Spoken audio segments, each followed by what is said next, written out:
We continued to drive, simply at random. The car continued running. And then, when the area turned into an unfamiliar place, I'm stopping for a bit. Finally, I brought the car to a stop. Outside the city area, by the roadside, somewhere, a lonely place that didn't seem to have much traffic. Stopping a car in a place I didn't even know the name of. Started inspecting the interior. If there were things that would even be the slightest bit useful, we had rushed out without any preparations, but I could see that we would be in trouble very soon. While thinking about that, first I searched the dashboard in front of me. There really isn't much in here. There really isn't much, is there? Just a few hundred yen worth of what appeared to change from the expressways. The rest were just a few books of manga and a disposable camera. It wasn't like we had a destination, but it seemed that the navigation system installed in the car was broken too. And also the amount of money I had was about 8,000 yen. While leaving, I had hurriedly stuffed my life savings into my pocket. With that, and adding in the change in front of me, I could barely make 9,000 yen. Of course, it wasn't like I had been expecting to find anything in the car from the start. So, to be exact, the equality of 9,000 yen to American or US dollars is $74.89.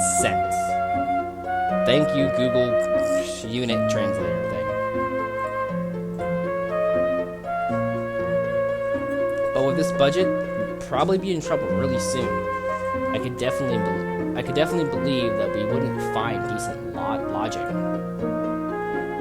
Even saying that, I doubt that girl had any money. No, it's nothing. Oh well, it doesn't matter. We should have known this from the start. To begin with, it wasn't like we had thought up arrangements or plans before acting. Instead of that, right now, I wanted to move. I didn't want to sit still. Under the now darkening sky, once again, the silver coupe ran. By the way, are you hungry? As I drove, I spoke to the one sitting next to me. Thinking about it, we hadn't eaten since this morning. For now, let's go to a convenience store. No. Hey, don't be so picky. Compared to the 74 food, it absolutely has to be better. And my words, the girl returned in silence. Those downcast eyes. Their line of sight was on the pink pajamas that she wore. Now that you say, that's right. As I spoke, I looked down at my own clothes. Certainly in these pajamas, overwhelmingly stand out too much. It wasn't like it was fine inside the car either, but in any case, we had to do something about these clothes. Making that decision, I turned the wheel from the main road and headed into town. After running a while, the place that we came to was some street I didn't know the name of. Surely it must be near some station, since it was a street where about that number of people could be seen. In a place like this, you'd think there'd be one. While glancing around the area searching, I moved the car on, slightly raising my body in the seat while driving. Found one. In a short while, I spotted a coin-operated laundromat. It appeared to be quite run down, and was in the first floor of a small apartment building. This place might just be perfect. A short distance away from the entrance, I parked the car. Alright, just wait a bit.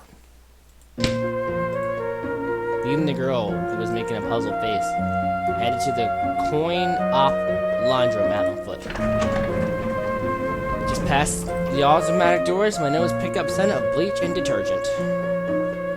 Inside, it was just as run down as the exterior, filled with old washing machines and dryers. There's no one around. I muttered those words in the empty shop. there, raising a low sound while spinning, was a single unit in use. Quickly approaching the machine, I started to check the timer.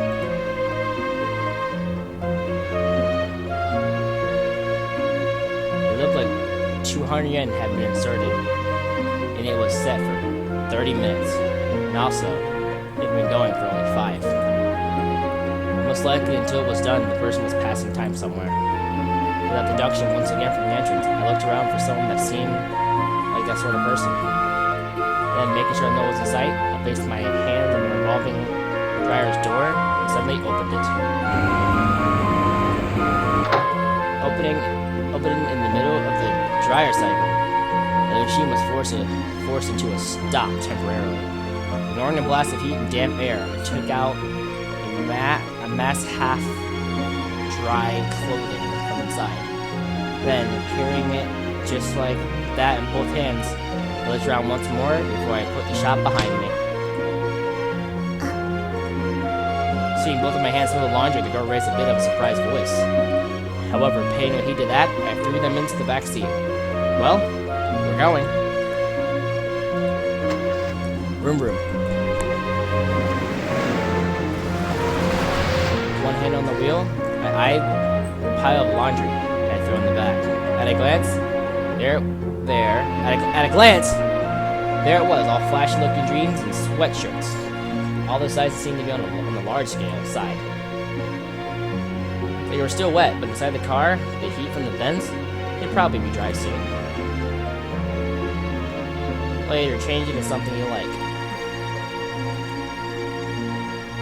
For those words also came no particular reply. She simply looked at the pile of laundry. Well, what else could we do? Even for me, it wasn't like I did this because I liked it. The money that we held wasn't like we were set on an errand with it. However, with what we had on hand now, buying new clothes would have been a tight situation.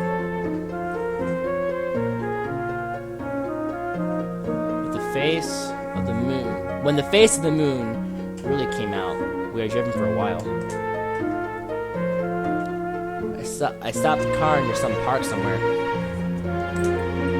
It was most likely some kind of children's park tucked in the middle of a residential neighborhood. In the middle of that, I began a search through the clothes stolen earlier. Most likely because of the heating in the car. The laundry was totally dry. I think they meant dry.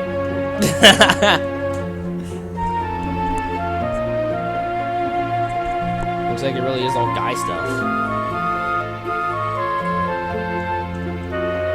Exactly as when I had glanced at them. It was all gaudy jeans and sweats. Most likely it was someone about my age and size-wise, something close. And then... Jeez, sorry. And then, while still sitting in the driver's seat, grabbed a pair of suitable jeans and a sweatshirt and started to change. Hey, you should change into something too.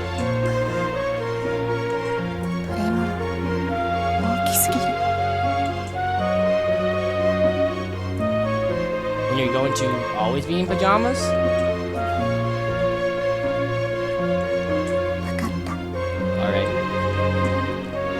With a reluctant reply, the girl took hold of a pair of jeans and opened the door. Hey, where are you going? With just that answer, she began walking towards a restroom that could be seen in the park just ahead.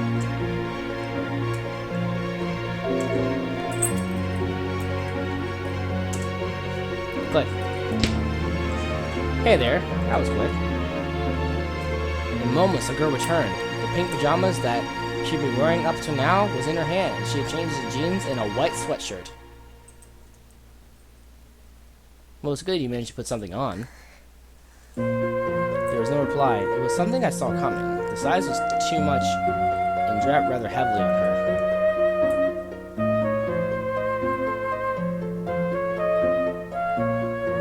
Since the jeans were too long, the legs were rolled up a number of times, while the top sweatshirt was in the same way, folded over.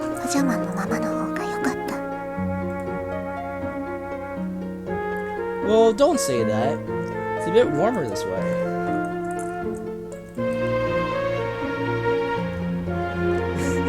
At my words, she gave me just the slightest dissatisfied look. I guess something more feminine would have been better. The girl's usual response. Even though I had thought she was dissatisfied with the poofy sweatshirt, soon she returned to being expressionless.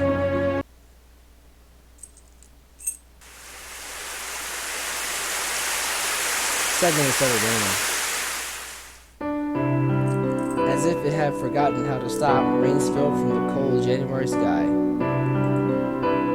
Looking from inside the car, countless raindrops on the windshield. One by one, they would grow too big to stick. A number would gather, overflow, and turn into a rivulet. Then, while flowing down, they would involve other rivulets and blow even more. The two of us just sat, gazing at that sort of rain from inside the car. In some parking lot somewhere, a lonely place in the mountains. Having finished shopping at a convenience store, we were spending the night. On the menu for each of us, 2 nigiri. I'm probably saying this all wrong. 500 milliliters of Pocari and half of an order of fries. It's been a while since having this stuff, eh? With one hand holding the convenience store nigiri, the girl murmured.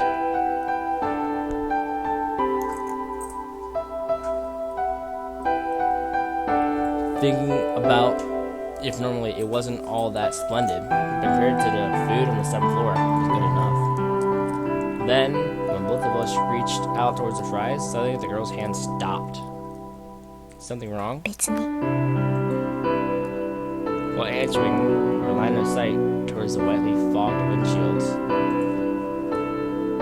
There by the roadside, a number of white flowers could be seen. White flowers, soaked by the rain. I didn't know whether they were planted by someone or whether naturally, but those flowers seemed familiar. Those were Narcissus? Narcissus. 水仙のことよ。 Daffodils. Those were daffodils. I didn't know too much about plants and all, but daffodils, I at least heard the name before. And also I recall that even though the girl would normally speak only rarely, she would uncharacteristically join in the conversation on this topic. That's why I went along and continued to speak. I guess these are also different from those too? 厳密には違う。 They're correct.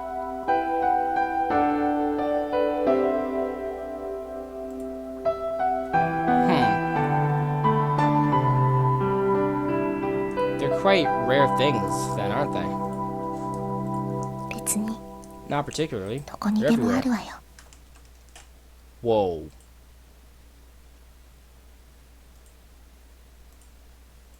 There's stuff popping up on my computer. Hang on. Okay, so what I did, I accidentally pressed control because those were popping up, and I had to use Task Manager to shut them down. And when I did that, control apparently fast forwards the game's text. So I had to go back through this. We're actually pretty close to chapter 3.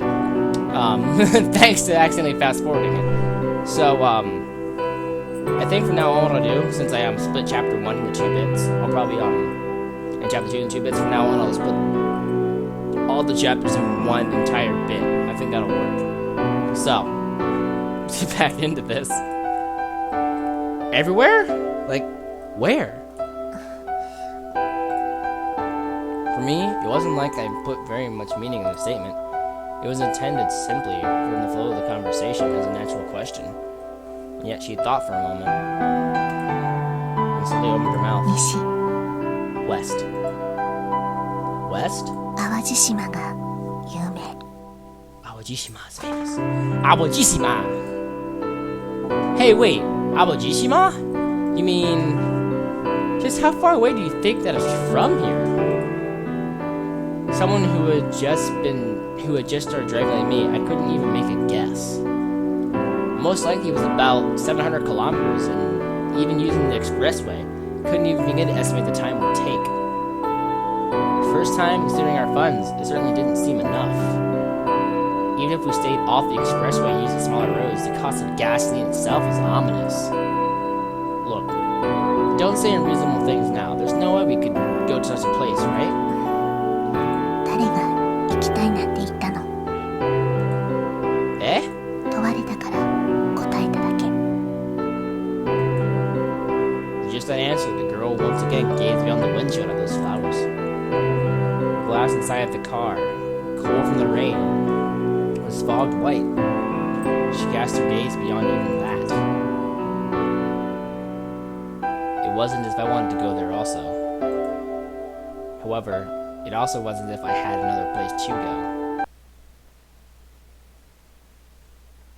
Like I said, Chapter 3 is almost over. Chapter 2, I mean. Well, this story's getting rather... It's still sad, but it's getting interesting. It has an interesting aspect to it now. So I'm going to go and end it off here. Next time, ready for Chapter 3. Say Fiery.